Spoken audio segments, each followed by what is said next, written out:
გამარჯობათ ხალხო, მოგესალმებით ყველას. გრძელდება ცირკი საქართველოში.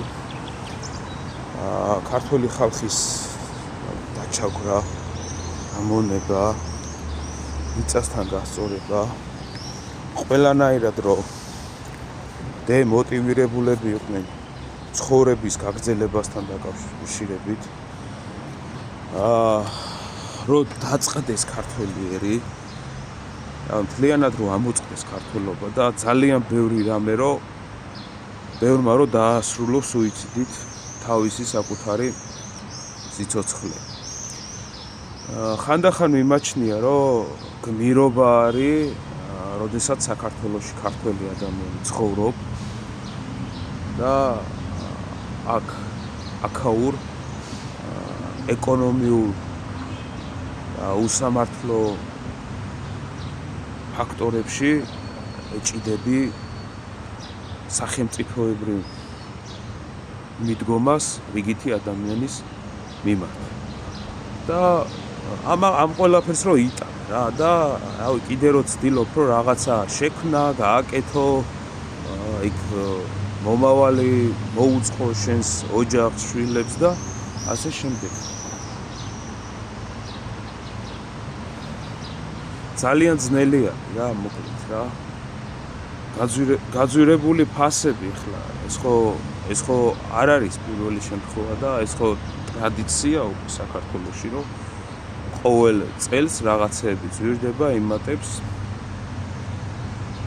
პლუს ამას ცინიზმით გამომდგარი სახეები და მაღალ ჩინოსნები, რომლებიც გვეკაიფებიან პირდაპირ ტელევიზორიდან, თვითონ მომთბარი აქვთ ხელი, კარგად არიან, აგროჰაბს არ იკლებენ, არაფერს არ იკლებენ, ხელფასებიც კარგი აქვთ დეპუტატებს, იმიტომ რომ როგორც ითქვა, რომ კორუფციაშიო მერეო რომ ხილებულები არ იყვნენ და დაკმაყოფილებულები იყვნენ ყველანაირად ხელფასებითო შესაბამისად მაგითო მაქვსო მაგხელა ხელფასიო დეპუტატს.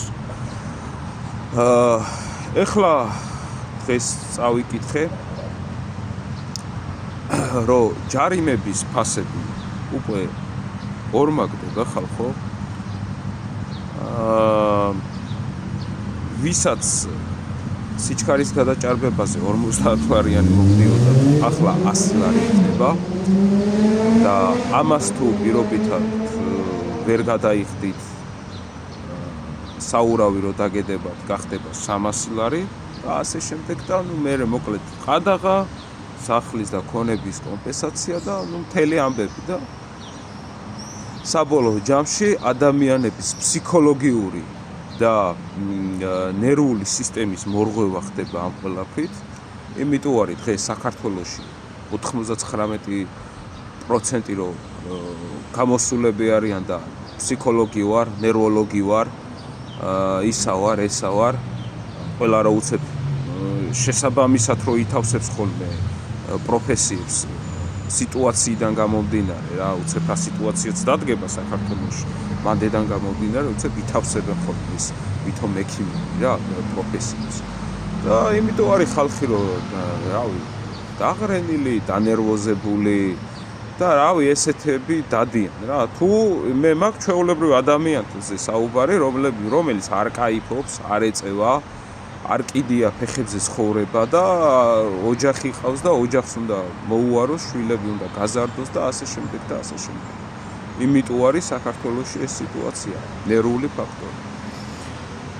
ხო, მივდივართ ამ მდგომარეობაში.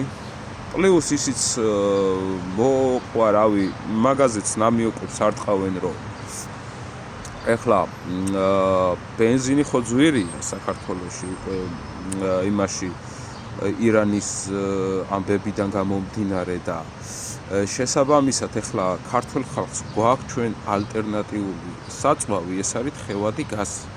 თხევადი გაზი და კიდევ შევეხები ამ თემას და ვიტყვი რომ თხევად გაზზე საქართველოში 10% თუ არა 80%, აი მე მაქვს საშუალო ადამიანი, რომელიც რაღაცა ტაქსის მძღოლია, ან რაღაცა ტურიზმის სფეროში არის, თხევად გაზზე ყავს მანქანა გადაკეთებული და მასე დადის რა, იმიტომ რომ იაფი არის შესაბამისად და ნაკლები ხარჯია, ხო, ეხლა ყველა კარგად ხვდებით, არავის არ უნდა რა, ის საბოლოო ჯამში ის თხევადი გაზი მანქანას კი აფუჭებს რამოდენიმე წლის მერე და ზრავის შესასვლელი გაგიხდება და სისტემური შესვლა უნდა მოგიხდეს, მაგრამ ბევრს უღირს ეს სიტუაცია, იმიტომ რომ რაღაცა ის მოგება უნდა რომ ნახოს იმ კონკრეტულ წლების წლიურ მონაკვეთში და შესაბამისად უღირს რა, რომ მე რაღაცა 1-2 წლის მერე და 3 წლის მერე ზრავი გადააგდოს და ახალი ჩააგდოს.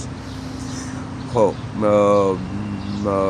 ანუ ამის მოსპობაც უნდათ ამ ალტერნატიული წყაროსი, რაც ქართველებს გვაქვს რუსეთიდან შემომავალი თხევადი გაზი, რომ ჩავასხათ ჩვენ ვისარგებლოთ უბრალო მოკვდავმა ადამიანებმა. ეხლა ამას რო არ ჩააყენებს რაღაცა პარლამენტის წევრი და რაღაცა ისეთი პიროვნება, ის ჩვენს კარგად ვიცით და ხვდებით ხოლმე. აი ესეთ სიტუაციაში ვართ, მეგობრებო, საქართველოში ხმის ამოღები კაციშვილი არ არის არავინ. ყველა უყურებთ მოცემულ მდგომარეობას, როგორ განვითარდება, რა განვითარდება, რა იქნება, როგორ იქნება და ამ ყველაფრის სხვათა შორის კარგი ამტან უნარიანები გავხდით რა. პლუს კიდე აი ეს ჯარიმების გაძვირება რამდენად იმოქმედებს უკვე ტაქსის მძღოლებზე, აგერ თქვენც კარგად ნახავთ რა. ტაქსის მძღოლებზე იქიდან გამომდინარე ტაქსს უწევს ხშირი გადაადგილება, ხო, თბილისის მასშტაბით და არ არსებობს ადამიანი, რომელიც არ დაარღვევს რა, ეხლა რაღაცა ნებისმიერ რაღაც მოძრაობის წესს ან რაღაცას, ყველა მძღოლმა კარგად იცის, რომ არის რაღაცა შემთხვევები და მომენტები, სადაც შეიძლება რომ ადამიანმა რაღაცა პატარა მოცემულ სიტუაციაში დაარღვევა. აი ესეც ძალიან მაგრად დაარტყავს, როგორც პირველ რიგში დაარტყავს, რომელიც ტაქსზე მუშაობს საქართველოში და ადამიანები, რომლებიც მძღოლებად მუშაობენ და იმით გამოიმუშავებენ. მოკლედ, რისი თქმა მინდა რა. ამ ყველაფერთან დაკავშირებით,